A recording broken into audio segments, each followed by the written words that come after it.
amati mbégteeg bànneex di ànd ak yéen ñu tawlu ci 5M TV Sénégal jërë ngeen jëf. mbokk yi siifur 5M TV Sénégal dal leen nag jàmm ci seen bi nga xam ne saa bu nekk rek yéen a ngi fiy toppee la nga xam ne moo di xibaar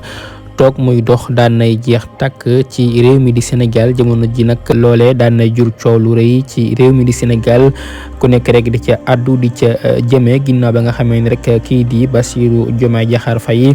daan na jiite réew mi di Sénégal yu bëri di wax ni rek changement la ñu bëgg ci réew mi ba tax rek képp koo xam ne da ngaa toogoon rek muy dox xamal ne kat sa lépp daan na jeex ndax kat toog muy dox dootuñ ko nangu benn yoon ci réew mi di Sénégal tax rek ñoo xam ne rek daan nañu gis seen bopp ca wax joojee nag di àddu yëkkati ay kàddu di ko jëme ca loole nag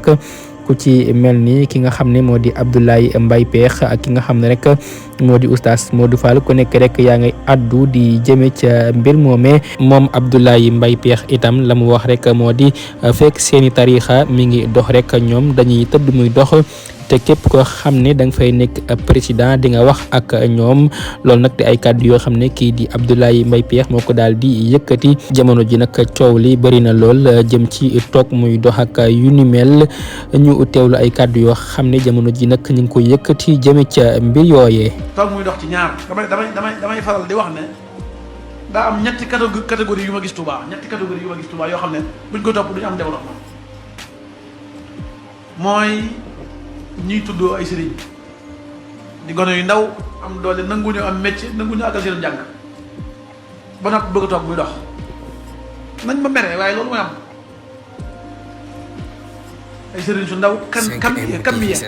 kammiye bu mag bii toog tuddoo sëriñ bañ a liggéey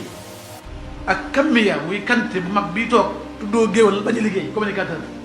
ak kante bu mag bii toog tuddoo ay jàngkat bañ a liggéey